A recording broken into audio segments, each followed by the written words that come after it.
현금 5천만 원을 준비하세요. 48시간 안에. 그리고 아무에게도 알리지 마세요. 경찰에 연락하면 며느리는 절대 돌아오지 못합니다. 권여구의 손에서 휴대폰이 미끄러지듯 떨어졌다. 72세의 그가 평소 자랑하던 강철 같은 침착함이 무너지는 순간이었다. 화면에는 방금 전 받은 사진 한 장이 떠 있었다. 의자에 묶인 채 공포에 질린 표정의 며느리 유미경.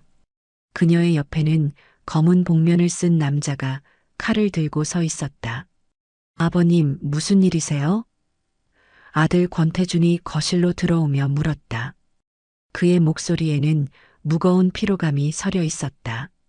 아내가 실종된 지 24시간이 지났고 경찰은 아직 아무런 단서를 찾지 못했다. 권여구는 재빨리 휴대폰을 집어들어 사진을 지웠다. 아니, 아무것도. 또 어지러우세요? 병원에 가봐야 하는 거 아니에요? 태준이 걱정스러운 표정으로 다가왔다. 괜찮다. 그냥 노인네 잠시 멍한 거지. 권여구는 강한 척 웃어 보였지만 그의 마음속은 이미 폭풍우가 몰아치고 있었다. 태준이 잠시 아버지를 살폈지만 더 묻지 않고 주방으로 향했다. 커피라도 드릴게요. 경찰에서 전화 왔었어요. 미경이 핸드폰 위치 추적이 안 된대요. 권여구는 아들의 말이 흐릿하게 들렸다. 그의 머릿속에는 오직 한 생각만이 맴돌고 있었다. 누가 미경이를 노리는 거지? 아들이 주방에서 분주히 움직이는 소리를 배경으로 권여구는 다시 전화를 확인했다. 발신자 번호는 알 수 없음으로 표시되어 있었다. 그의 손가락이 화면을 쓸어내리자 또 다른 문자가 도착했다. 당신의 과거가 돌아왔습니다. 독수리. 이제 대가를 치를 시간입니다. 권여구의 얼굴이 창백해졌다. 독수리. 그가 특전사 시절 사용했던 코드명이었다. 40년 전의 그림자가 그를 찾아온 것이었다. 아들이 커피를 들고 돌아오는 소리에 권여구는 휴대폰을 주머니에 넣었다. 그의 눈빛이 변했다. 은퇴한 노인의 허약한 눈빛은 사라지고 오래전 최전선에서 임무를 수행하던 특전사 대위 권여구의 날카로운 시선이 되살아났다. 아들아, 권여구가 결연한 목소리로 말했다. 내가 잠시 나가봐야겠다. 지금요? 어디를? 태준이 놀라 물었지만 권여구는 이미 일어나 벽장에서 오래된 여행 가방을 꺼내고 있었다. 20년 넘게 열리지 않았던 그 가방 속에는 그의 과거와 그리고 어쩌면 며느리를 구할 수 있는 열쇠가 담겨 있었다. 권여구는 지하 주차장으로 향하는 엘리베이터 안에서 깊은 숨을 내쉬었다. 오래된 여행 가방의 무게는 가볍지만 그 안에 담긴 기억의 무게는 산처럼 무거웠다. 그는 50살에 군을 떠나 평범한 삶을 살기로 결심했다. 아들을 키우고 며느리를 맞이하고 평화로운 노후를 준비했다. 하지만 과거는 결코 그를 놓아주지 않았다. 독수리. 그는 중얼거렸다. 그 코드명을 마지막으로 들은 건 30년 전 마지막 비밀 임무를 수행하던 때였다. 2인 1조로 구성된 특수작전. 그와 그의 파트너 맨은 북한의 고위 정보 장교를 남쪽으로 데려오는 임무를 맡았다. 작전명 그림자 귀환. 차에 시동을 걸자 그의 머릿속에 기억들이 물밀듯 밀려왔다. 임무는 성공적으로 끝났지만 그 과정에서 파트너 매가 중상을 입었고 정보 장교의 동료 중 한 명이 목숨을 잃었다. 비밀 작전이었기에 공식 기록에는 남지 않았지만 그 사건의 여파는 관련된 모든 이들의 삶을 뒤흔들었다. 미경이. 권여구는 며느리를 생각하며 이를 악물었다. 유미경은 5년 전 아들과 결혼한 활기 넘치는 여성이었다. 사회복지사로 일하며 약자들을 돕는 그녀를 처음부터 딸처럼 아꼈다. 누군가 그녀를 납치한 것은 명백히 자신을 노린 것이었다. 하지만 누구일까? 휴대폰이 다시 울렸다. 새 문자였다. 한강대교 북단 오후 3시. 혼자 오십시오. 감시가 느껴지면 며느리는 죽습니다. 시계를 확인했다. 오후 1시 30분. 충분히 준비할 시간이 있었다. 권여군은 차를 돌려 오래전 찾았던 장소로 향했다. 강남의 한적한 주택가, 그가 은퇴 후에도 연락을 유지해온 전후 한명식의 집이었다. 이게 누구야? 문을 연 한명식은 눈을 크게 뜨며 반겼다. 독수리 형님, 이게 얼마만이야? 시간이 없네, 명식아. 권여구의 표정은 심각했다. 도움이 필요해. 한명식의 표정이 굳어졌다. 그는 권여구를 안으로 재촉했다. 무슨 일이야? 미경이가 납치됐어. 그런데 권여구는 잠시 말을 고르다가 이어갔다. 납치범이 나를 독수리라고 불렀어. 한명식의 얼굴이 창백해졌다. 그게 말도 안 돼. 누가 알겠어? 그 작전은 최고 기밀이었잖아. 그래서 내 도움이 필요해. 임무 관련자들이 지금 어디 있는지 알아야 해. 한명식은 잠시 생각하더니 서재로 들어갔다. 책장 뒤에 숨겨진 금고에서 노트북 하나를 꺼냈다. 은퇴했지만 몇몇 연락책은 아직 남아있어. 하지만 그는 망설이며 말을 이었다. 형님, 우린 이제 늙었어. 경찰에 맡기는 게. 경찰에 연락하면 미경이가 죽어. 권여구의 목소리에는 강철 같은 의지가 담겨 있었다. 지금은 내가 해결해야 할 문제야. 한명식은 고개를 끄덕이고 노트북을 켰다. 알겠어. 그림자 귀환 작전 관련자들을 찾아보자. 두 사람은 30분 동안 정보를 검색했다. 매로 알려진 권여구의 파트너는 임무 후 5년을 더 복무하다 은퇴했고 이후 캐나다로 이민을 떠났다. 북에서 데려온 정보장교는 새 신분으로 남한에 정착했다가 심장마비로 10년 전 사망했다. 작전 중 사망한 북한 장교의 이름은 리정호였다. 잠깐, 이 사진 좀 확대해봐. 권여구가 갑자기 말했다. 한명식이 리정호의 사진을 확대하자 그의 옆에 또 다른 인물이 서 있었다. 20대 후반으로 보이는 젊은 남성이었다. 이 사람은 누구지? 권여구가 물었다. 한명식이 자료를 더 찾아보았다. 리정호의 아들, 리상철이라고 나오네. 아버지가 월남하려다 살해당했다는 소식을 들었을 거야. 그 아들이. 권여구의 눈이 커졌다. 나이가 맞아. 지금쯤이면 50대 중반이겠군. 형님, 설마 리정호의 아들이 복수를 위해 남한에 왔다고 생각하는 거야? 권여구는 아들에게 걸려오는 전화를 무시하며 고개를 끄덕였다. 가능성이 높아. 정보를 더 찾아봐. 한명식은 더 깊이 검색했다. 최근에 리상철이라는 이름으로 입국한 기록은 없어. 하지만 잠깐만. 그의 표정이 심각해졌다. 3개월 전 진호성이라는 이름의 중국계 사업가가 한국에 들어왔어. 얼굴 인식 프로그램으로 비교해보니 리상철과 85% 일치해. 주소는? 권여구가 날카롭게 물었다. 강북구 쪽에 사무실이 있어.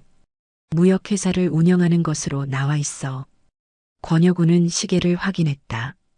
오후 2시 15분. 한강대교까지 가려면 서둘러야 했다. 명식아, 고맙다. 이제 가봐야겠어. 그는 일어서며 말했다. 형님, 혼자 가려고? 한명식이 걱정스럽게 물었다. 내가 같이 가야. 아니, 넌 여기 있어. 만약 내가 3시간 안에 연락하지 않으면 이 정보를 경찰에 넘겨. 권여구는 차 열쇠를 쥐며 덧붙였다. 그리고 내 아들에게 모든 걸 설명해줘. 한명식은 걱정스러운 표정으로 고개를 끄덕였다. 조심해, 형님. 우리 이제 30대 청년이 아니야. 몸은 늙었어도 훈련은 잊지 않았어. 권여군은 쓸쓸한 미소를 지었다. 나는 아직도 독수리니까. 권여군은 자신의 여행 가방에서 오래된 권총 한 자루를 꺼냈다. 은퇴 후에도 불법으로 보관해온 그의 마지막 임무의 증거였다. 탄창을 확인하고 안전장치를 점검한 뒤 그는 재킷 안쪽에 권총을 숨겼다. 한강대교를 향해 차를 몰면서 권여군은 계속해서 상황을 분석했다. 미경이 실종된 지 벌써 이틀. 그녀가 마지막으로 목격된 곳은 사회복지센터 근처였다. 미경이 퇴근하며 주차장으로 걸어가는 모습이 CCTV에 찍혔지만 이후의 영상은 없었다. 경찰은 납치 가능성을 염두에 두고 있었지만 아직 몸값 요구는 없었다고 알고 있었다. 실제로는 권여구에게만 연락이 온 것이다. 한강대교에 도착하자 시계는 오후 2시 55분을 가리키고 있었다. 권여구는 차를 지정된 장소 근처에 주차하고 주변을 살폈다. 평일 오후라 대교는 꽤 붐볐다. 산책하는 시민들, 자전거를 타는 사람들, 그리고 몇몇 낚시꾼들이 보였다. 그는 지정된 위치로 걸어갔다. 대교 북단, 난간 근처의 벤치. 정확히 3시, 그의 휴대폰이 울렸다. 도착했군요, 독수리. 낯선 목소리가 말했다. 내 며느리는 어디 있지? 권여구가 낮게 물었다. 걱정 마세요. 아직 살아있습니다. 잠시만요. 통화가 잠시 끊기더니 곧 미경의 약한 목소리가 들려왔다. 아버님, 제발 도와주세요. 미경의 목소리에는 공포가 가득했다. 권여구의 눈에 분노가 번뜩였다. 미경아, 걱정하지 마. 내가 반드시 구해줄게. 다시 낯선 남자의 목소리가 들렸다. 감동적이군요. 이제 지시를 따르세요.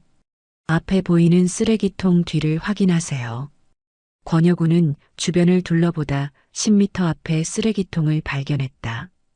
그는 천천히 다가가 뒤를 살폈다. 작은 노란 봉투가 테이프로 붙어 있었다. 열어보세요. 전화 너머 목소리가 명령했다.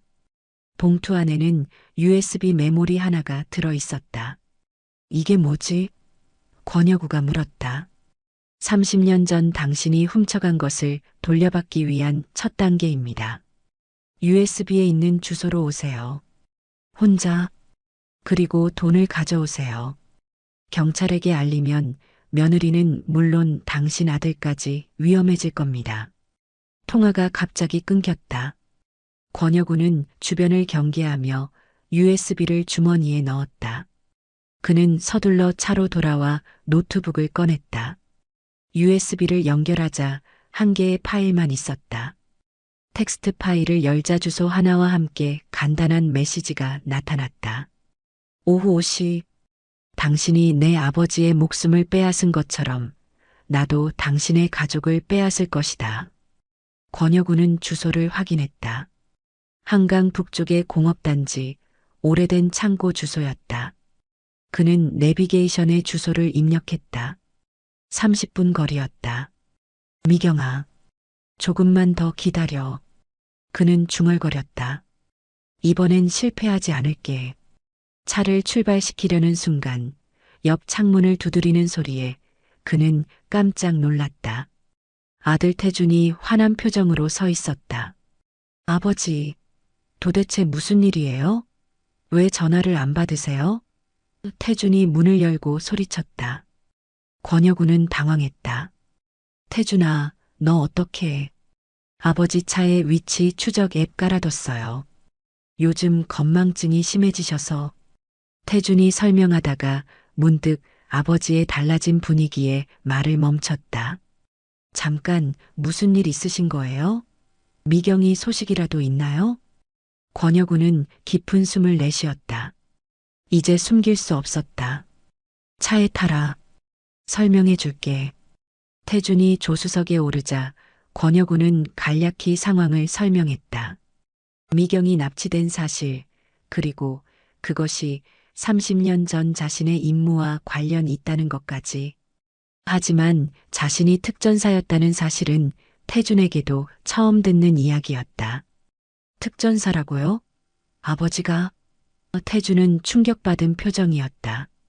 그럼 평생 회사원으로 일하셨다는 건 위장이었다. 국가 안보를 위해 많은 것을 숨겨야 했어. 권여군은 아들의 어깨를 잡았다. 태준아, 이제 넌 집으로 돌아가야 해. 이건 내가 해결할 문제야. 태준은 단호하게 고개를 저었다.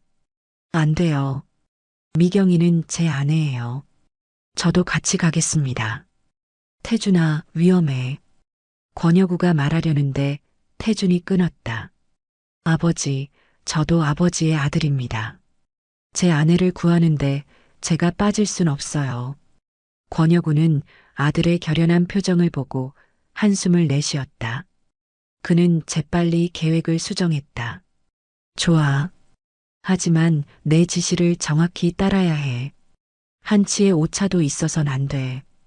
태주는 고개를 끄덕였다. 권여구는 차를 출발시키며 자신의 여행 가방에서 또 다른 물건들을 꺼냈다. 작은 귓속 통신기 2개, 접이식 나이프, 그리고 소형 쌍안경이었다. 이걸 착용해. 그는 아들에게 통신기를 건넸다. 항상 연락이 닿을 수 있게. 태주는 말없이 받아들였다. 그의 눈에는 두려움과 결의가 함께 담겨 있었다. 창고로 향하는 길, 권여구는 계속해서 주변을 경계하며 아들에게 임무에 대해 더 설명했다. 30년 전 나와 파트너는 북한 고위 정보 장교를 남쪽으로 데려오는 임무를 수행했어. 그 과정에서 그의 동료가 사망했지. 내가 쏜 총에 맞았어. 그래서 그 사람의 아들이 복수를 하려는 건가요? 태준이 물었다. 그런 것 같아. 하지만 이상한 점이 있어. 그 작전은 최고 기밀이었어. 어떻게 리상철이 나를 찾아냈는지. 그리고 왜 30년이나 지난 지금에서야. 말을 끝내기도 전에 그들은 목적지에 도착했다. 오래되고 낡은 창고 건물이 그들 앞에 모습을 드러냈다. 주변은 한적했고 사용하지 않는 공장 건물들만 몇 채 보였다. 권여구는 차를 창고에서 100m 떨어진 곳에 숨겨 주차했다. 태준아, 넌 여기서 기다려. 내가 신호를 보내면 그때 들어와. 아니에요, 아버지. 함께 가야. 아니다. 권여구의 목소리가 단호해졌다.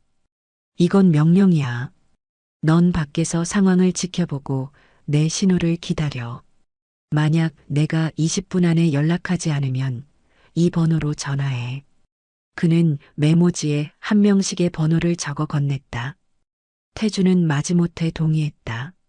조심하세요, 아버지.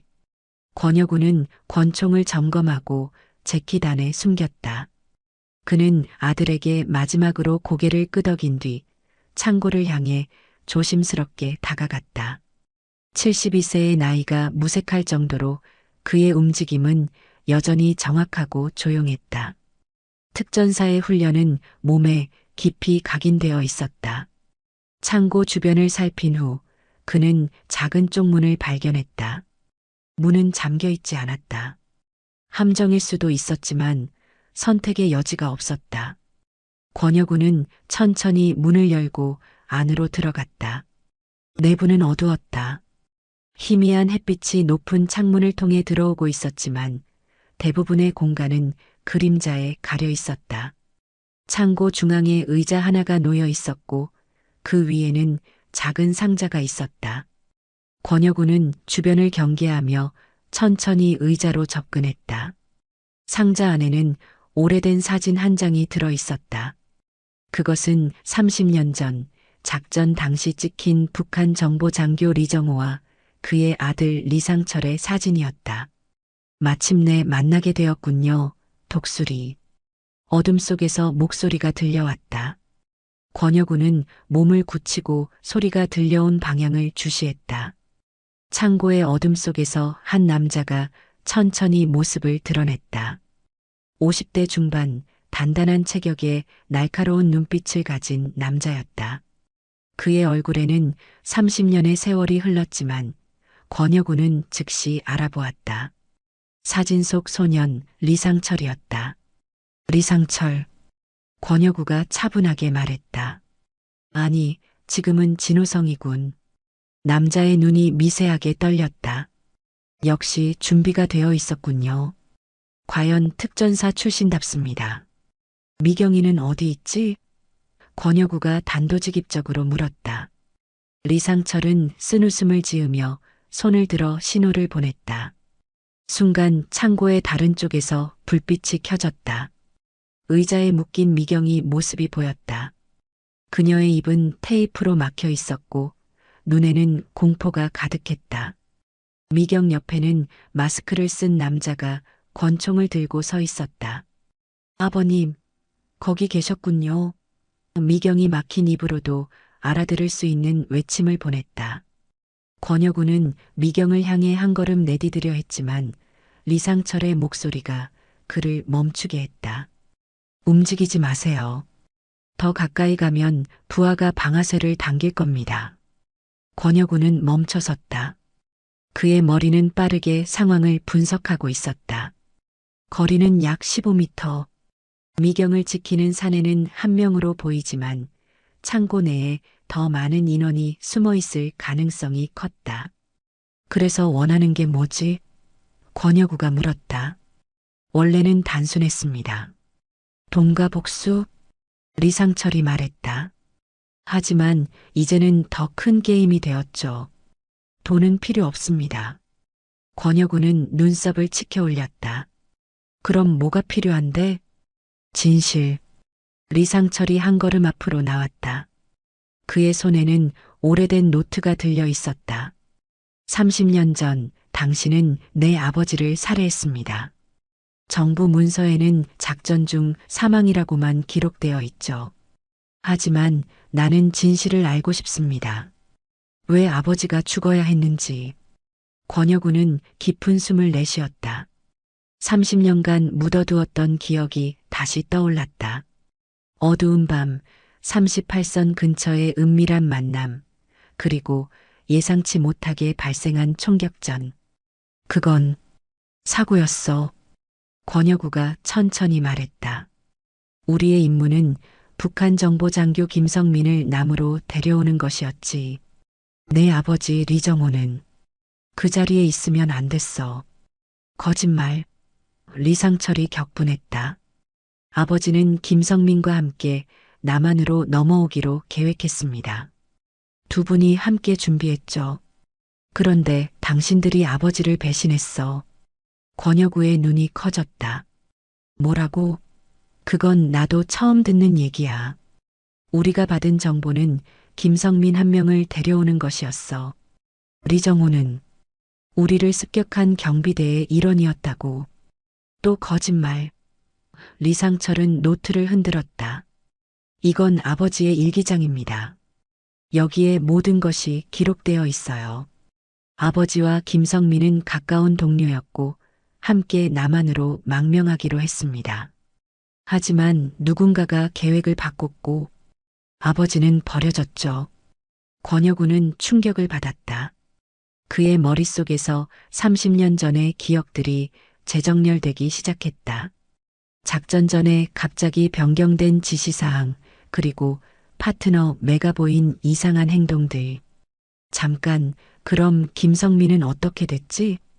권혁우가 물었다. 그는 성공적으로 망명했죠. 하지만 10년 전 갑작스러운 심장마비로 사망했습니다. 의문의 죽음이었죠. 리상철의 눈에 분노가 깃들었다. 나는 30년간 이 진실을 쫓아왔습니다. 북한에서, 중국에서, 그리고 마침내 한국에서 모든 흔적은 당신, 독수리에게로 돌아왔습니다. 권혁우는 혼란스러웠다.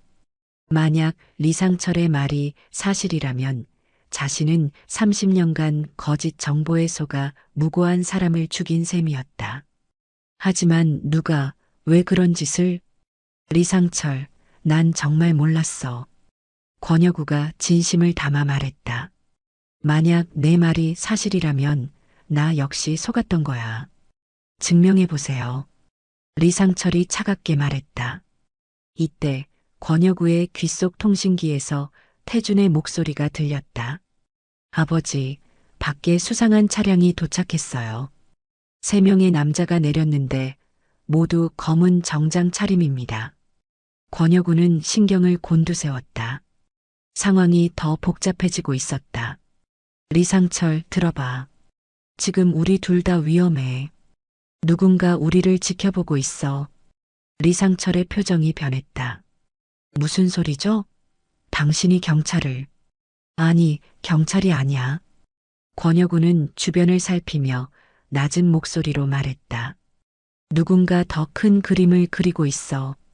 30년 전과 마찬가지로. 그때 창고 밖에서 총소리가 들렸다. 아버지, 누군가 저를 공격. 태준의 통신이 갑자기 끊겼다. 태준아, 권여구가 외쳤다. 혼란 속에서 미경 옆에 서 있던 남자가 갑자기 움직였다. 그는 권총을 미경의 머리에서 떼어 리상철을 향해 겨눴다. 움직이지 마. 마스크 남자가 소리쳤다. 그의 목소리는 차갑고 기계적이었다. 리상철은 놀란 표정으로 몸을 굳혔다. 뭐야? 너 누구야? 마스크 남자는 대답 대신 리상철을 향해 방아쇠를 당겼다. 빠른 총성과 함께 리상철의 다리에 총알이 스쳤다. 그가 비명을 지르며 바닥에 쓰러졌다. 권여구는 순간적으로 재킷 안에 권총을 꺼내 마스크 남자를 겨냥했다. 총을 내려놓고 미경에게서 떨어져. 마스크 남자는 잠시 머뭇거리다가 미소를 지었다. 오래 기다렸습니다. 독수리. 그가 마스크를 벗었다. 그 아래에는 60대 후반의 익숙한 얼굴이 있었다. 대령? 권여구가 놀라 물었다. 반갑네, 혁우. 강대령이 웃었다. 30년 만이군. 권여구의 머리는 빠르게 돌아갔다. 강대령은 그가 특전사에 있을 당시 직속 상관이었다. 그림자 귀환 작전의 총책임자였다. 은퇴한 지 오래됐다고 알고 있었다. 무슨 짓을 한 거야? 권여구가 분노를 억누르며 물었다. 강대령은 미경에게서 조금 떨어져 서며 말했다. 내가 한 게 아니라 우리가 한 일이지. 30년 전 자네는 임무를 완수했어. 북한의 정보를 캐내기 위해 우리는 김성민을 데려왔지. 하지만 그 과정에서 몇 가지 희생이 필요했어. 리정호. 권여구가 중얼거렸다. 그래, 그는 희생양이었어. 김성민이 의심받지 않도록 만든 장치였지. 자네의 파트너 맨은 그 사실을 알고 있었어. 리상철이 바닥에서 신음하며 끼어들었다. 그럼 아버지는 처음부터 죽기로 예정되어 있었지. 강대령이 무심하게 말했다. 국가 안보를 위한 필요하기였네. 권여구의 손이 떨렸다. 30년간 그는 자신이 임무를 성공적으로 수행했다고 믿었다. 하지만 실제로는 자신도 모르게 더러운 계략의 일부가 되어 있었던 것이다. 그리고 이제 와서 뭐 하는 짓이야? 내 며느리를 왜 납치한 거지? 권여구가 분노에 찬 목소리로 물었다. 강대령은 어깨를 으쓱했다. 리상철이 한국에 입국했다는 정보를 입수했어. 그가 과거를 파헤치고 있다는 것도 알았지. 그를 처리할 필요가 있었는데 자네를 미끼로 삼으면 쉽게 해결될 문제였지. 2마리 토끼를 한 번에 잡는 셈이야. 당신이 진짜 악마로군. 권여구가 이를 갈며 말했다.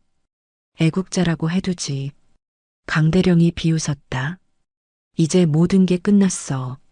자네와 리상철 모두 과거의 유물이야. 오늘 여기서 두 사람이 서로를 죽이는 비극적인 사건이 일어날 예정이지. 남은 증인도 없고. 그는 미경을 흘끔 쳐다보았다. 권여구는 강대령을 노려보았다. 그의 머릿속에서는 여러 계획이 빠르게 형성되고 있었다. 태준이는? 걱정 마. 자네 아들은 살아있어. 내 부하들이 잠시 붙잡아두고 있을 뿐이야. 물론 이 사건이 끝나면 그도 불행한 희생자가 되겠지만. 권여구는 깊은 숨을 내쉬었다. 이 나이에 아직도 국가를 위한다는 명목으로 죄 없는 사람들을 희생시키나?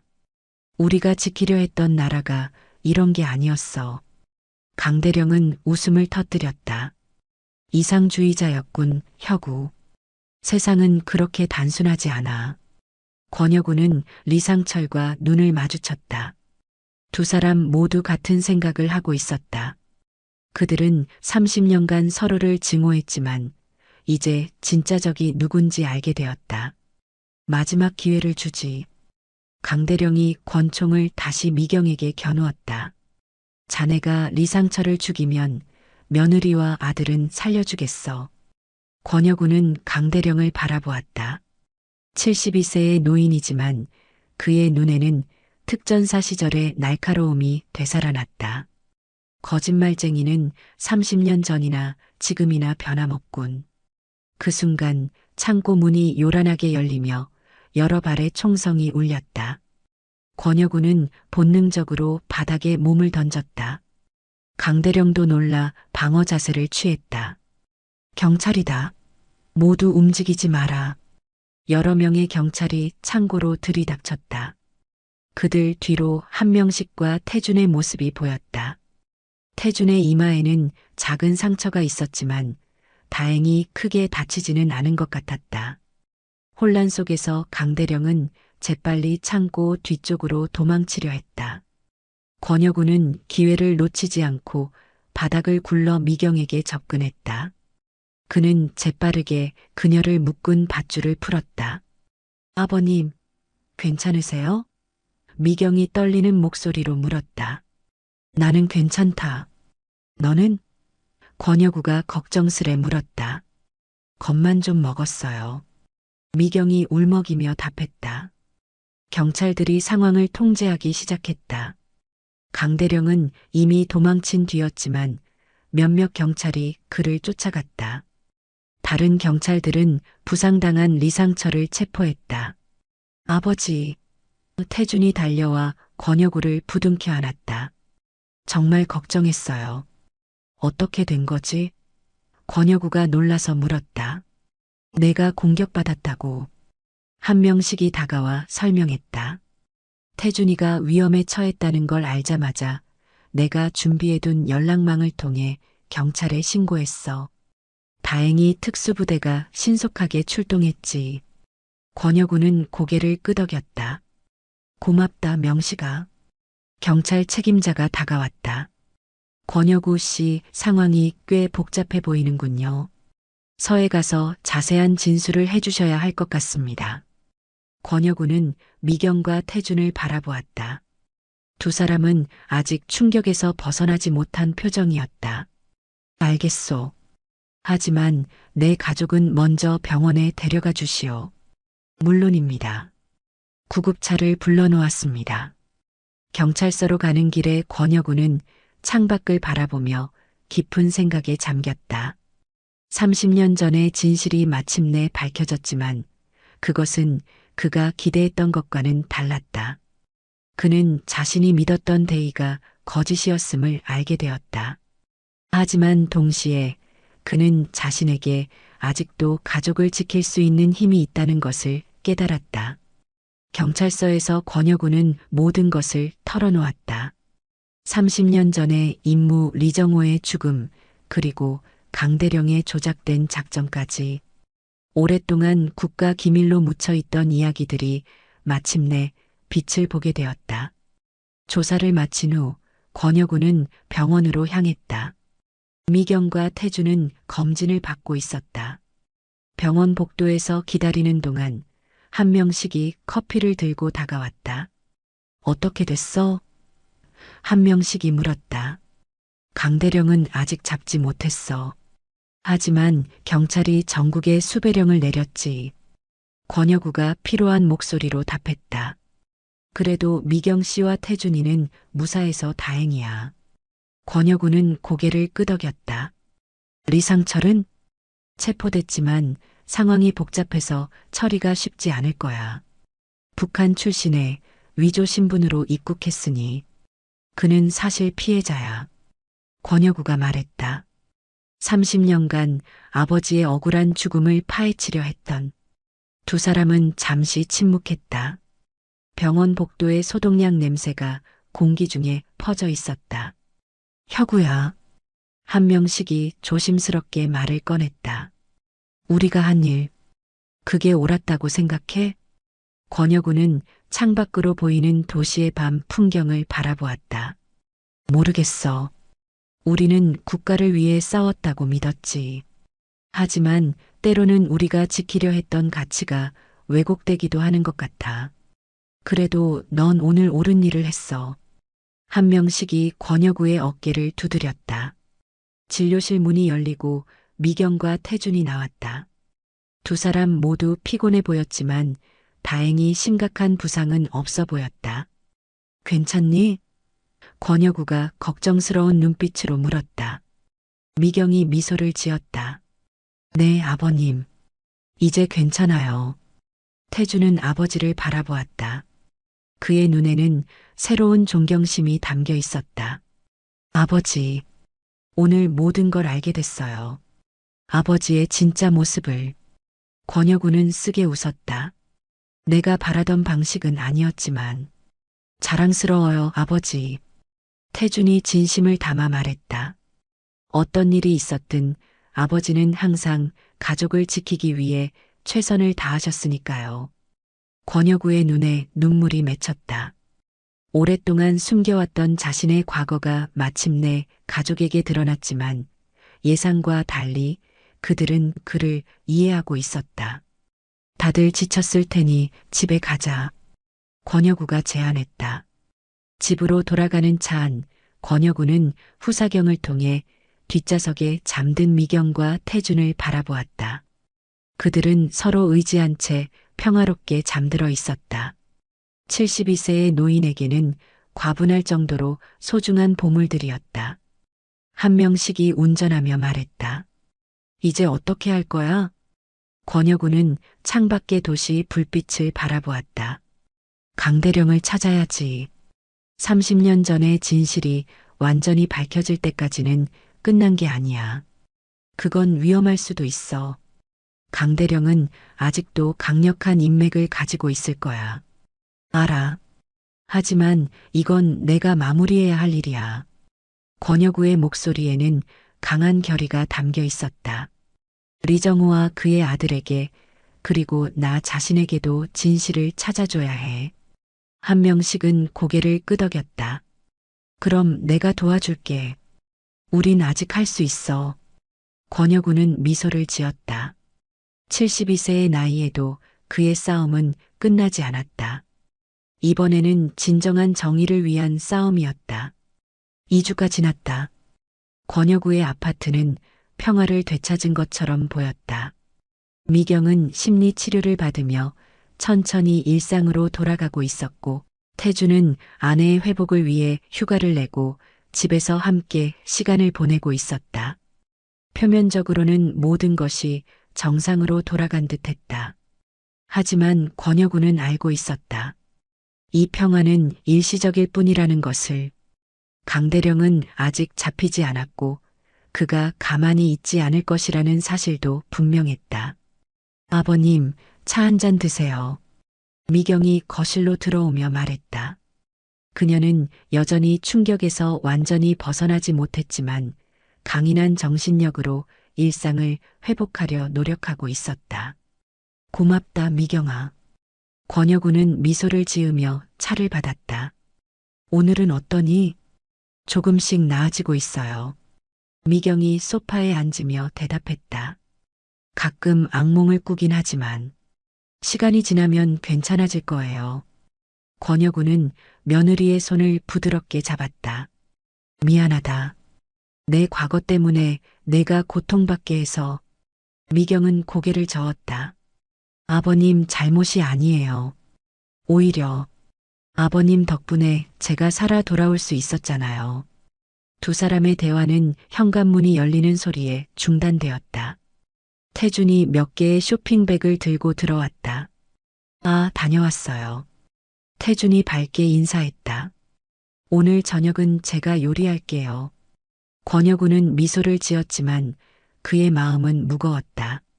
아들과 며느리가 다시 일상을 되찾아가는 모습을 보는 것은 기쁜 일이었지만 그들의 안전을 완전히 보장할 수 없다는 사실이 그를 괴롭혔다. 저녁 식사 후 권여구는 아들에게 말했다. 태준아, 잠시 이야기 좀 할 수 있을까? 두 사람은 작은 발코니로 나갔다. 가을의 차가운 바람이 불어오고 있었다. 아버지, 무슨 일이세요? 태준이 물었다. 난 얼마 동안 집을 비워야 할 것 같구나. 권여구가 조용히 말했다. 태준의 얼굴이 굳었다.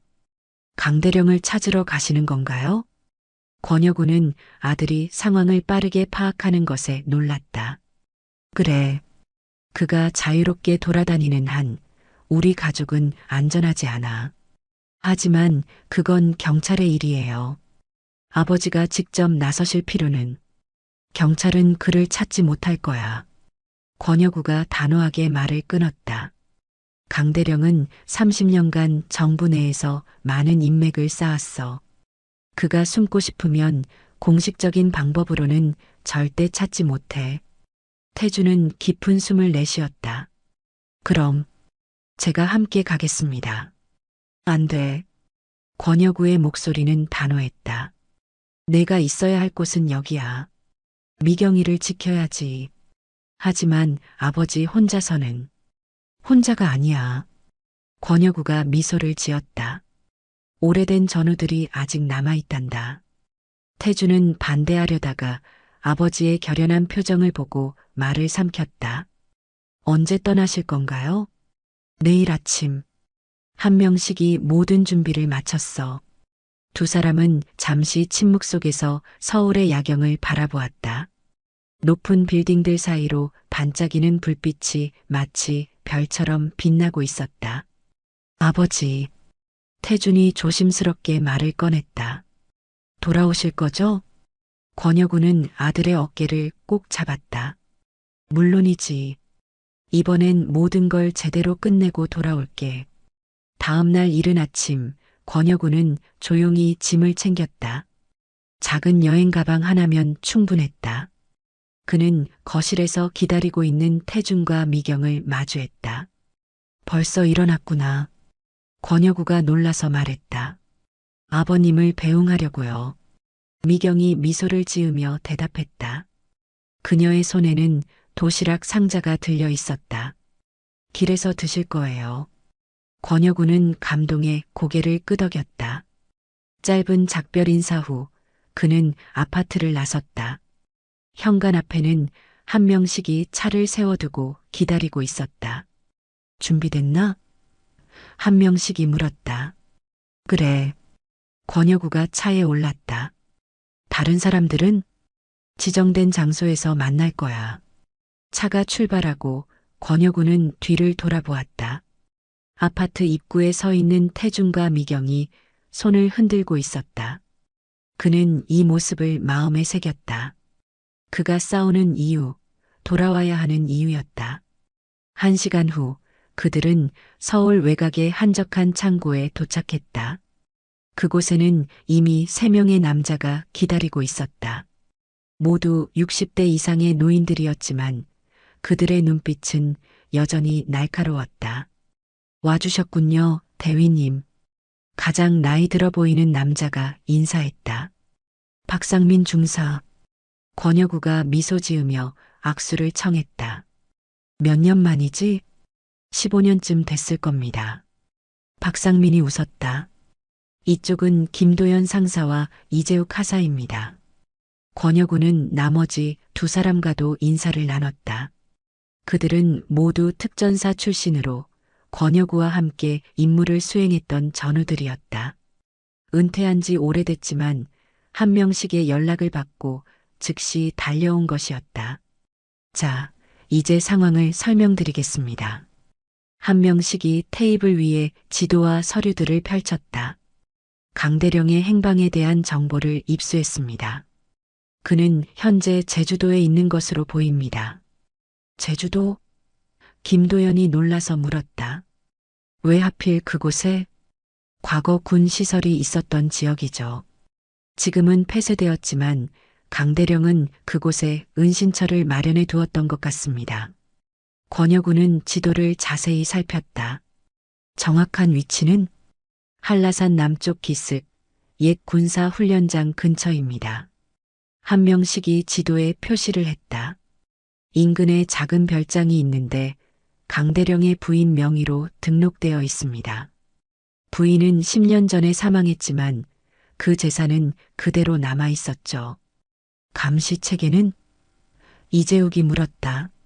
확인된 바로는 최소 4명의 경호원이 있습니다. 모두 전직 군인으로 보입니다. 권여군은 생각에 잠겼다. 강대령이 제주도를 선택한 이유가 있을 거야. 아마도 탈출 경로를 확보했을 가능성이 높아. 맞습니다. 한 명씩이 고개를 끄덕였다. 제주항에서 10km 떨어진 작은 항구가 있습니다. 정보에 따르면 내일 밤 중국으로 향하는 화물선이 그곳을 출발할 예정입니다. 그럼 시간이 없군. 권여구가 결론을 내렸다. 오늘 제주로 가서 내일 작전을 실행해야겠어. 5명의 노병사들은 작전 계획을 세웠다. 그들의 목표는 단순했다. 강대령을 생포해 그가 가진 증거들을 확보하는 것. 30년 전의 진실을 완전히 밝히고 리정호의 아들 리상철에게 정의를 돌려주기 위해서였다. 오후 그들은 개인 경비행기를 타고 제주도로 향했다. 한 명씩의 인맥 덕분에 비공식적인 경로로 이동할 수 있었다. 비행기 안에서 권여군은 창밖을 내다보며 생각에 잠겼다. 30년이라는 세월. 그는 중얼거렸다. 결국 과거는 우리를 놓아주지 않는군. 후회하나? 옆자리에 앉은 한 명씩이 물었다. 권여군은 고개를 저었다. 후회는 없어. 다만 진작에 진실을 알았더라면 하는 아쉬움은 있지. 우리는 명령에 따랐을 뿐이야. 그게 군인의 숙명이지. 그래. 하지만 이제는 군인이 아닌 한 사람으로서 내가 해야 할 일이 있어. 제주도에 도착한 그들은 한적한 펜션에 숙소를 잡았다. 강대령의 은신처와는 충분히 떨어져 있으면서도 신속하게 접근할 수 있는 위치였다. 저녁 식사 후 5명은 다시 모여 최종 작전 계획을 점검했다. 내일 정오부터 감시를 시작하겠습니다. 한 명씩이 말했다. 강대령의 일과를 파악한 후 저녁에 행동을 개시할 겁니다. 무기는? 박상민이 물었다. 최소한만 준비했습니다. 우리의 목표는 살상이 아니라 체포입니다. 권여군은 고개를 끄덕였다. 모두 명심해. 우리는 복수가 아닌 정의를 위해 움직이는 거야. 불필요한 피해는 없어야 해. 모두가 동의했고 그들은 내일의 작전을 위해 휴식을 취하기로 했다. 하지만 권여군은 쉽게 잠들 수 없었다. 그는 펜션 마당으로 나가 밤하늘을 바라보았다. 제주도의 밤하늘은 유난히 별이 많았다. 잠이 안 오시나 봅니다. 박상민이 다가와 말했다. 오랜만에 작전을 앞두고 있으니 긴장되는군. 권여구가 웃으며 대답했다. 저희도 마찬가지입니다. 하지만 이상하게도 젊었을 때보다 더 침착한 기분이에요. 권여구는 고개를 끄덕였다. 나이가 들면서 얻은 지혜인가? 아마도요. 박상민이 잠시 침묵했다가 물었다. 강대령을 잡은 후에는 어떻게 하실 계획입니까? 증거를 확보해 검찰에 넘길 생각이야. 30년 전의 사건은 시효가 지났을지 모르지만 최근의 납치와 살인 미수는 그렇지 않아. 그리고 리상철은요? 권여군은 깊은 숨을 내쉬었다. 그에게 진실을 전해주고 싶어. 그의 아버지가 배신자가 아니라 희생자였다는 것을. 다음 날 아침 작전 준비가 시작되었다. 한명식과 김도연이 정찰을 나갔고 권여구와 나머지 팀원들은 장비를 점검했다. 모두 가벼운 방탄조끼와 통신 장비, 그리고 최소한의 무기를 갖추었다. 정오, 정찰팀이 돌아왔다. 강대령이 확인됐습니다. 한명식이 보고했다. 별장 내부에 있으며 경호원은 총 5명입니다. 예상보다 1명 더 많네요. 동선은? 권여구가 물었다. 오후 3시경에 산책을 나가는 것으로 보입니다. 별장 뒤편 산책로를 30분 정도 걸었다가 돌아오더군요. 권여구는 계획을 수정했다. 그럼 산책 시간에 접근하는 게 좋겠어. 경호원들이 분산될 테니까. 팀원들은 동의했고 세부 계획을 조율했다. 작전 시간이 다가오면서 모두의 얼굴에는 긴장감이 서렸다. 젊은 시절과 달리 몸은 노쇠했지만 그들의 눈빛은 여전히 특전사의 그것이었다. 오후 2시 30분 그들은 강대령의 별장 근처로 이동했다. 한라산의 아름다운 경관이 펼쳐진 곳이었지만 5명의 노병사들에게 그 풍경은 눈에 들어오지 않았다. 그들은 각자의 위치에서 임무에 집중했다. 독수리 위치 확인.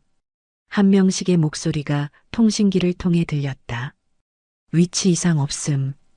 권여구가 대답했다. 그는 산책로 중간 지점에 자리를 잡고 있었다. 네, 준비 완료. 김도연이 보고했다. 그는 산책로 입구를 감시하고 있었다. 독수리 타겟 출발. 3분 후 당신 위치에 도착 예정. 한명식의 목소리가 다시 들렸다. 권여구는 심호흡을 했다. 나뭇가지 사이로 강대령의 모습이 보이기 시작했다. 그는 2명의 경호원과 함께 천천히 산책로를 걷고 있었다. 나이가 들었지만 여전히 위험 있는 모습이었다. 독수리 신호 주세요. 한명식이 물었다. 권여구는 주변을 살폈다. 다른 경호원들의 위치, 강대령과의 거리, 그리고 탈출 경로까지 모든 것이 계획대로였다. 3, 2, 1.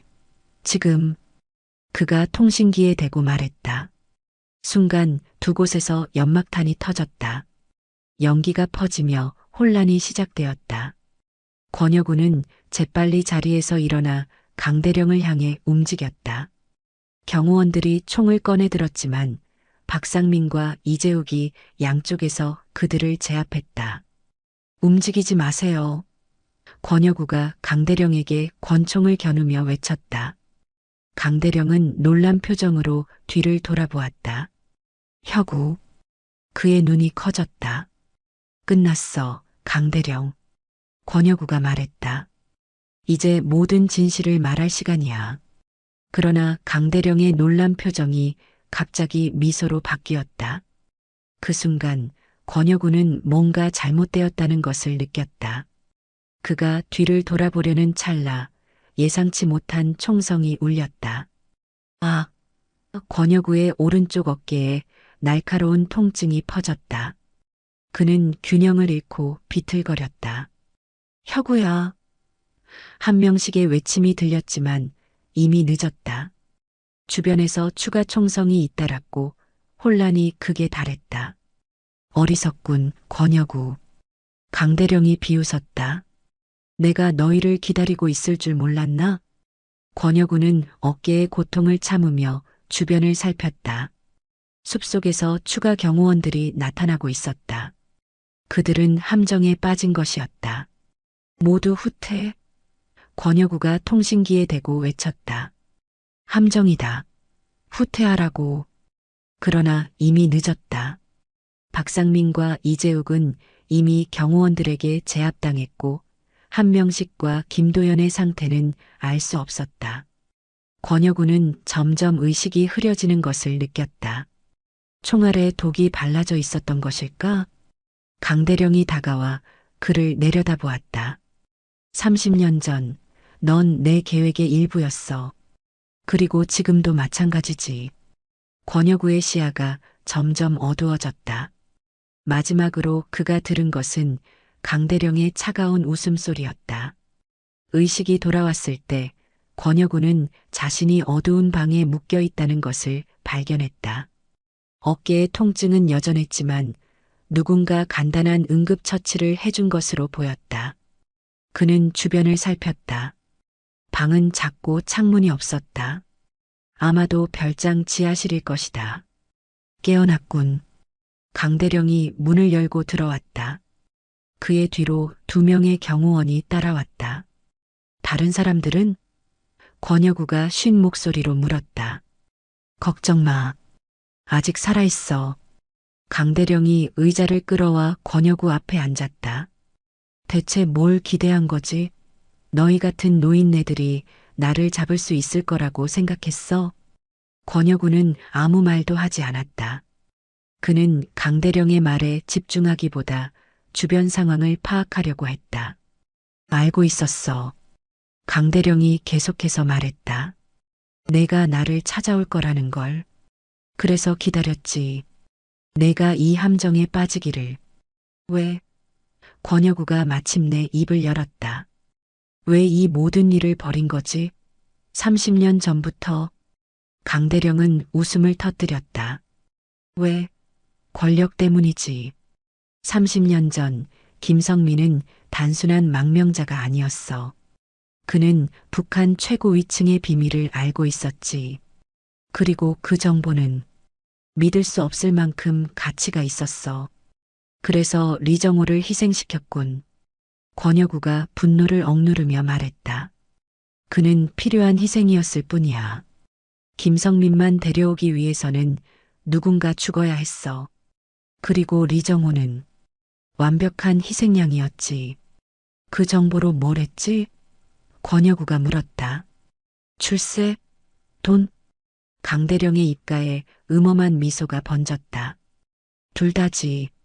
그리고 더 많은 것들. 정보는 힘이야, 혁우. 넌 그걸 몰랐던 거야. 권여구는 심호흡을 했다. 모든 조각이 맞춰지기 시작했다. 그리고 김성민이 10년 전에 죽은 것도 내 짓이었군. 그가 너무 많은 것을 알게 됐어. 위험해졌지. 그리고 이제는 내 차례라는 거군. 권여구가 냉정하게 말했다. 강대령은 고개를 끄덕였다. 너와 내 친구들, 그리고 리정호의 아들까지. 모든 흔적을 지워야 해. 리상철은? 그도 잡았나? 곧 여기 도착할 거야. 강대령이 웃었다. 너희 모두가 비극적인 사고로 목숨을 잃게 될 테지. 세상은 결국 잊게 될 거야. 항상 그래왔듯이. 권여구는 묶인 손목을 살짝 움직였다. 로프가 느슨해진 것이 느껴졌다. 그렇게 쉽게 끝날 거라고 생각하나? 그럼 어쩔 건데, 혁우? 넌 72세의 노인이야. 특전사 시절의 영광은 오래전에 사라졌어. 권여구는 강대령의 눈을 똑바로 바라보았다. 나이는 숫자에 불과해. 중요한 건 의지야. 강대령은 비웃음을 터뜨렸다. 그럼 봐왔던 좋은 구경거리로군. 하지만 지금은 할 일이 있어. 그는 일어서며 경호원들에게 고개를 끄덕였다. 잘 지키고 있어. 1시간 후에 배가 도착하면 모두 처리할 거야. 강대령이 방을 나가자 권여구는 로프를 더 풀기 시작했다. 팔다리는 묶여 있었지만 특전사 시절 배웠던 탈출 기술은 아직 그의 몸에 남아 있었다. 천천히 하지만 확실하게 그는 로프를 느슨하게 만들고 있었다. 시간이 없어. 그는 생각했다. 어서 움직여야 해. 어둠 속에서 권여구의 손가락이 재빨리 움직였다.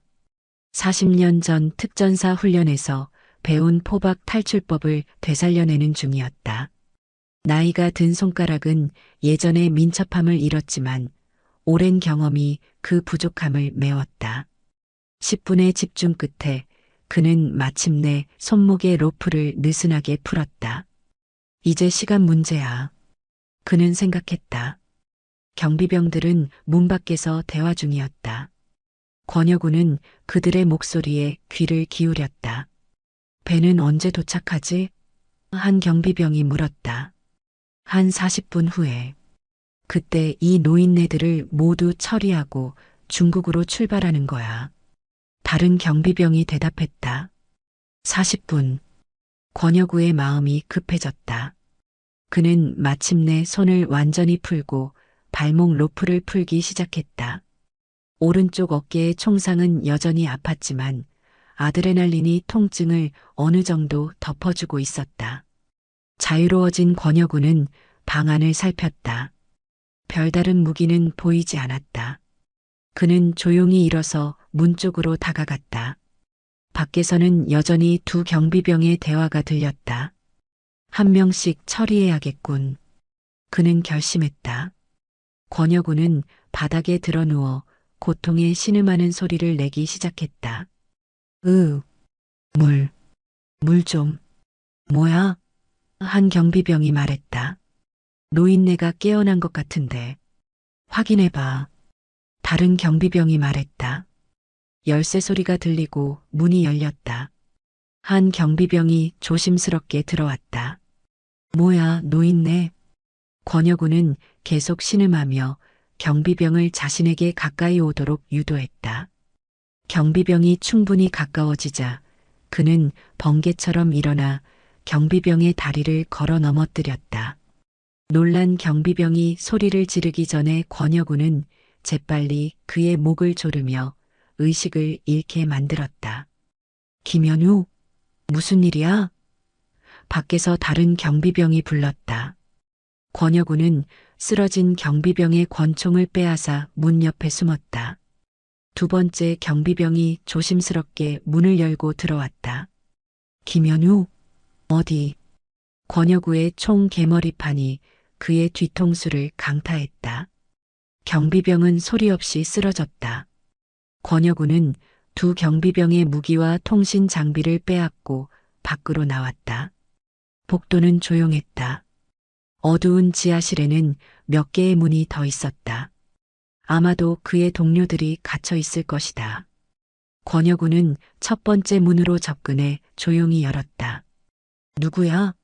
안에서 경계하는 목소리가 들렸다. 나야, 혁우. 그가 속옷이 대답했다. 혁우. 한 명씩의 얼굴이 어둠 속에서 나타났다. 그는 의자에 묶여 있었다. 어떻게 탈출한 거야? 권여구는 재빨리 한 명씩을 풀어주었다. 나이 먹은 특전사지만 여전히 특전사야. 그가 미소를 지으며 말했다. 다른 사람들은 옆방들에 있을 거야. 박상민은 다쳤어. 머리를 심하게 맞았어. 두 사람은 신속하게 나머지 동료들을 찾아 구출했다. 박상민은 정말로 머리에 상처를 입었지만 의식은 있었고 김도형과 이재욱은 경미한 타박상만 있을 뿐 큰 부상은 없었다. 상황이 어떻게 돼가고 있지? 김도연이 물었다. 강대령은 40분 후에 배를 타고 중국으로 도망갈 계획이야. 권여구가 설명했다. 그 전에 우리를 모두 처리할 생각이었지. 리상철은? 한 명씩이 물었다. 강대령 말로는 곧 여기로 데려올 거라고 했어. 계획이 뭐야? 이재욱이 물었다. 권여구는 깊은 숨을 내쉬었다. 우리 중 일부는 강대령을 쫓고 나머지는 리상철을 구해야 해. 5 노병사들은 재빨리 계획을 세웠다. 권여구와 한 명씩이 강대령을 추적하고 나머지 셋은 부상당한 박상민을 돌보면서 리상철을 구출하기로 했다. 그들은 경비병들에게서 빼앗은 무기와 통신 장비를 나누어 가졌다. 모두 조심해. 권여구가 마지막으로 당부했다. 우리 나이에 영웅이 되기엔 너무 늦었으니까. 그들은 조용히 웃었다. 이런 위험한 상황에서도 유머 감각을 잃지 않는 것, 그것이 특전사의 정신이었다. 권혁우와 한명식은 조심스럽게 지하실을 빠져나와 1층으로 향했다. 별장은 생각보다 컸다. 고급스러운 인테리어와 넓은 창문들이 한라산의 아름다운 풍경을 담고 있었다. 하지만 지금은 그런 것을 감상할 시간이 없었다. 저기, 한명식이 속삭였다. 현관 쪽에서 몇 명의 사람들이 움직이고 있었다. 강대령과 3명의 경호원이었다. 항구로 가는 거야. 권혁우가 판단했다. 따라가자. 두 사람은 충분한 거리를 유지하며 그들을 미행했다. 강대령 일행은 2대의 차에 나누어 타고 별장을 떠났다. 권혁우와 한명식은 미리 준비해둔 그들의 차를 찾아 뒤를 쫓았다. 혁우야, 우리가 강대령을 잡는다 해도 그 후엔 어떻게 할 거야? 한명식이 운전하며 물었다. 그는 여전히 강력한 인맥을 가지고 있을 텐데. 권혁우는 창밖을 바라보며 대답했다. 증거가 필요해. 강대령의 범죄를 입증할 수 있는 확실한 증거. 어디서 찾을 건데? 강대령이 직접 알려줄 거야. 권혁우의 눈빛이 날카로워졌다. 그가 원하든 원하지 않든 2대의 차는 한적한 해안도로를 따라 달렸다. 30분 후 그들은 작은 항구에 도착했다. 이미 어둑해진 저녁 바다 위로 한 척의 화물선이 정박해 있었다. 강대령과 경호원들은 차에서 내려 부두로 향했다. 저 배군, 한명식이 쌍안경으로 확인했다. 중국 국적의 화물선이야. 다른 사람들에게 알려. 권혁우가 지시했다. 우리는 강대령을 쫓아. 한명식이 통신기로 다른 팀원들에게 상황을 전하는 동안 권혁우는 주변을 살폈다. 항구는 거의 비어 있었다. 몇몇 어부들만이 그들의 배를 점검하고 있을 뿐이었다. 가자. 권혁우가 말했다. 두 사람은 조심스럽게 부두로 접근했다. 강대령과 경호원들은 이미 화물선으로 향하는 작은 보트에 올라타고 있었다. 권혁우와 한명식은 서로를 바라보았다. 시간이 없었다. 저기, 갑자기 한 경호원이 그들을 발견하고 소리쳤다. 곧이어 총성이 울렸다. 엄폐, 권혁우가 외쳤다. 두 사람은 재빨리 근처 컨테이너 뒤로 몸을 숨겼다. 강대령이 배로 가고 있어.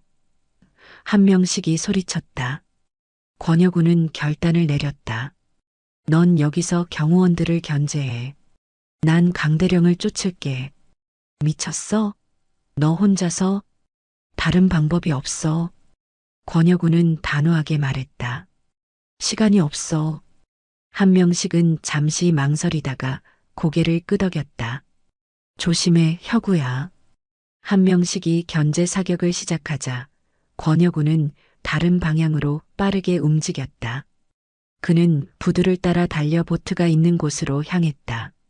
강대령은 이미 보트에 탄 채 출발하려 하고 있었다. 강대령? 권혁우가 소리쳤다. 끝났어. 강대령은 놀란 표정으로 뒤를 돌아보았다. 혁우? 어떻게? 권혁우는 주저하지 않고 바다로 뛰어들었다. 차가운 물이 그의 몸을 덮쳤지만 그는 강한 의지로 보트를 향해 헤엄쳤다. 총상 입은 어깨가 격통을 느꼈지만 그는 아랑곳하지 않았다. 강대령은 당황한 표정으로 엔진을 가동시켰다. 하지만 권혁우는 이미 보트에 거의 다다르고 있었다. 마지막 힘을 짜내어 그는 보트의 가장자리를 붙잡았다. 이런 미친. 강대령이 권총을 꺼냈다. 권혁우는 재빨리 몸을 돌려 강대령의 팔을 잡았다. 두 노인의 처절한 몸싸움이 시작되었다. 72세와 75세, 젊은 시절의 체력은 없었지만 두 사람 모두 생존을 위한 절박함이 있었다. 왜 이러는 거야, 혁우? 강대령이 숨을 헐떡이며 물었다. 우린 같은 편이었잖아. 아니, 권혁우가 이를 악물며 대답했다. 넌 나라를 배신했어. 그리고 내가 무고한 사람을 죽이도록 이용했지. 두 사람의 몸싸움이 계속되는 동안 보트는 통제를 잃고 바다 위를 맴돌았다. 권혁우는 마침내 강대령의 손에서 권총을 빼앗았다. 이제 끝이야. 권혁우가 숨을 고르며 말했다. 강대령은 비웃었다. 끝? 증거도 없이? 내 말로 끝나지 않아, 혁우. 넌 여전히 아무것도 증명할 수 없어. 증거. 권혁우가 고개를 기울였다. 내가 직접 모든 걸 풀어야 해.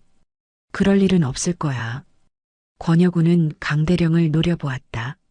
리정호의 가족에게, 그리고 내 가족에게 내가 저지른 일에 대한 대가를 치러야 해. 그때 부두에서 경찰 사이렌 소리가 들렸다. 누군가 신고했거나 총성을 듣고 출동한 것이었다. 권혁우는 보트를 부두 쪽으로 돌렸다. 가자, 강대령. 모든 이야기를 들려줘야 할 사람들이 기다리고 있어. 제주경찰서에서의 긴 조사가 끝나고 권혁우와 그의 동료들은 마침내 호텔방으로 돌아왔다. 리상철도 안전하게 구출되었다. 그는 강대령의 별장으로 유인되어 붙잡혔지만 김도현과 팀이 제때 그를 구해냈다. 어떻게 됐어? 한 명씩이 물었다. 권혁우는 피곤한 표정으로 소파에 앉았다. 강대령은 체포됐어. 하지만 그가 자백할지는 미지수야. 그의 뒤에는 여전히 강력한 세력이 있을 거야. 증거는? 박상민이 물었다. 그의 머리는 붕대로 감겨 있었다. 내가 찾아냈어요. 리상철이 말했다. 그는 노트북 하나를 꺼냈다. 강대령이 나를 유인하기 전에 내가 이미 그의 별장을 조사했었습니다. 몇 가지 중요한 문서들을 발견했죠. 모두가 놀란 표정으로 그를 바라보았다. 리상철은 씁쓸하게 웃었다. 30년간 이 일을 조사해왔습니다. 강대령이 제주도로 숨었다는 정보는 일주일 전에 얻었고 그의 별장을 미리 살폈죠. 그가 저를 함정에 빠뜨리기 전에. 그런 문서들이 무슨 내용이지? 권혁우가 물었다. 강대령이 30년간 유지해온 비밀 계좌들, 북한 고위 인사들과의 비밀거래 기록, 그리고 리상철이 잠시 숨을 골랐다. 제 아버지의 죽음에 관한 직접적인 명령 문서도 있습니다. 권혁우의 눈이 커졌다. 그걸 경찰에 넘겼나? 리상철은 고개를 끄덕였다. 방금 제출했습니다. 검찰이 곧 확인할 겁니다. 방 안에 잠시 침묵이 흘렀다. 30년간의 비밀이 마침내 세상에 드러나는 순간이었다. 리상철 씨, 권혁우가 조심스럽게 말을 꺼냈다. 당신 아버지의 일, 정말 미안하게 생각해. 내가 알았더라면. 리상철은 고개를 저었다. 권 선생님은 피해자입니다. 강대령에게 속았고 도구로 이용당했죠. 제가 처음에는 당신을 증오했지만 이제 진실을 알게 됐어요. 두 사람은 서로를 바라보았다. 30년의 비극이 만든 묘한 인연이었다. 다음 날 아침 뉴스에는 강대령의 체포 소식이 대서특필되었다. 전직군 고위 인사 30년 전 비밀 작전의 진실 드러나. 내용은 조심스럽게 보도되었지만 모든 이들이 큰 스캔들이 터졌음을 느낄 수 있었다. 권혁우는 병원에서 어깨 치료를 받은 후 서울로 돌아갈 준비를 했다. 공항으로 가는 길, 그는 자신을 배웅하러 나온 리상철과 마지막 대화를 나눴다. 앞으로 어떻게 하실 겁니까? 리상철이 물었다. 집으로 돌아가 가족과 시간을 보낼 거야. 권혁우가 미소를 지었다. 그리고 넌? 저는 아버지의 명예를 회복시키고 싶습니다. 그리고 한국에 정착할 생각이에요. 권혁우는 고개를 끄덕였다. 좋은 생각이야. 과거는 과거로 두고 미래를 향해 나아가는 거지. 두 사람은 악수를 나눴다. 한때는 원수였지만 이제는 같은 비극의 생존자로서 묘한 유대감을 느꼈다. 연락하겠습니다. 권 선생님. 리상철이 말했다. 기다리고 있을게. 권여구가 답했다. 서울로 돌아오는 비행기 안에서 권여구는 창밖의 구름을 바라보았다. 30년간 그를 괴롭혀온 의문이 마침내 해결되었다. 그가 믿었던 대의는 거짓이었지만 그의 가족에 대한 사랑과 정의를 향한 그의 의지는 진실이었다. 아파트에 도착하자 태준과 미경이 현관에서 그를 기다리고 있었다. 아버지, 태준이 달려와 그를 안았다. 정말 걱정했어요. 뉴스에서 봤어요, 모든 걸. 할아버지, 어린 목소리가 들렸다. 권여구는 놀라서 고개를 들었다. 5살 된 손녀 지수가 복도에서 뛰어나왔다. 지수야. 권여구는 감격에 겨워 손녀를 품에 안았다. 지수는 평소에는 태준의 부모님 집에 있었다. 어떻게 여기 있는 거니? 엄마가 할아버지 보고 싶다고 데려왔어요. 지수가 밝게 웃었다. 미경이 다가와 말했다. 다시 가족이 다 함께 모이길 바랐어요, 아버님. 권여구의 눈에 눈물이 맺혔다. 그는 아들과 며느리 그리고 손녀를 한꺼번에 품에 안았다. 이것이 그가 쌓아온 이유였다. 가족의 안정과 행복. 저녁 식사를 마친 후 권여구는 발코니에 나와 서울의 야경을 바라보았다. 도시의 불빛이 별처럼 반짝이고 있었다. 생각이 많으신가 봐요. 미경이 따뜻한 차 한 잔을 들고 나왔다. 그래. 권여구가 차를 받으며 대답했다. 30년 동안 내가 믿었던 것들이 모두 거짓이었다는 걸 알게 되니 혼란스럽군. 미경은 잠시 생각에 잠겼다가 말했다. 아버님이 하신 일은 거짓이 아니었어요. 아버님은 나라를 지키기 위해 최선을 다하셨고 이번에는 진실을 밝히기 위해 목숨을 걸었잖아요. 권여구는 미소를 지었다. 고맙다, 미경아. 넌 항상 나를 이해해 주는구나. 제가 이해할 수 있는 건 아버님이 가족을 얼마나 사랑하시는지 그리고 정의를 위해 얼마나 용기를 내시는지예요. 미경이 진심을 담아 말했다. 그리고 지금 저는 그런 아버님이 정말 자랑스러워요. 권여구의 눈가에 눈물이 맺혔다. 나도 너희가 자랑스럽다. 태준이도 너도 지수도. 두 사람은 잠시 침묵 속에서 야경을 감상했다. 이제 어떻게 하실 거예요? 미경이 물었다. 권여구는 깊은 숨을 내쉬었다. 이제 진짜 은퇴할 때가 된 것 같아. 더 이상의 비밀도 싸움도 없이. 좋은 생각이에요. 미경이 웃었다. 지수가 할아버지와 더 많은 시간을 보내고 싶어 해요. 권여구는 고개를 끄덕였다. 그래, 이제 진짜 가족을 위한 시간이군. 다음 주 권여구는 마지막 임무를 수행했다. 서울 남부교도소에서 그는 강대령과 마지막 대면을 했다. 철창 너머로 마주한 두 노인의 얼굴에는 세월의 흔적이 깊게 패여 있었다. 왜 왔지? 강대령이 냉소적으로 물었다. 마지막으로 한 가지 궁금한 게 있어서. 권여구가 말했다. 왜 30년이나 지나서 날 찾아왔지? 왜 미경이를 납치한 거야? 강대령은 쓴웃음을 지었다. 리상철이 너를 찾아냈기 때문이야. 그가 진실에 다가가고 있었어. 그걸 막으려면 둘 다 제거하는 게 가장 확실했지. 권여구는 고개를 끄덕였다. 이제 모든 진실이 밝혀졌군. 진실? 강대령이 비웃었다. 넌 진실이 뭔지 알아? 이 나라는 우리 같은 사람들 덕분에 지금까지 온 거야. 더러운 일을 마다하지 않은 우리 같은 사람들 말이야. 권여구는 침착하게 대답했다. 그렇게 생각하며 30년을 살았겠지. 하지만 넌 틀렸어. 이 나라를 지켜온 건 정의와 진실을 위해 싸운 수많은 이름 없는 영웅들이야. 강대령은 더 이상 말하지 않았다. 권혁우는 일어서서 돌아섰다. 잘 가, 강대령. 다시는 볼 일 없을 거야. 교도소를 나와 밝은 햇살을 맞으며 권혁우는 가슴이 가벼워지는 것을 느꼈다.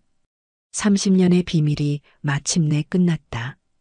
이제 그는 과거의 그림자에서 벗어나 진정한 평화를 찾을 수 있을 것이다. 한 달 후 따스한 봄날 권혁우의 가족은 한강공원에서 피크닉을 즐기고 있었다.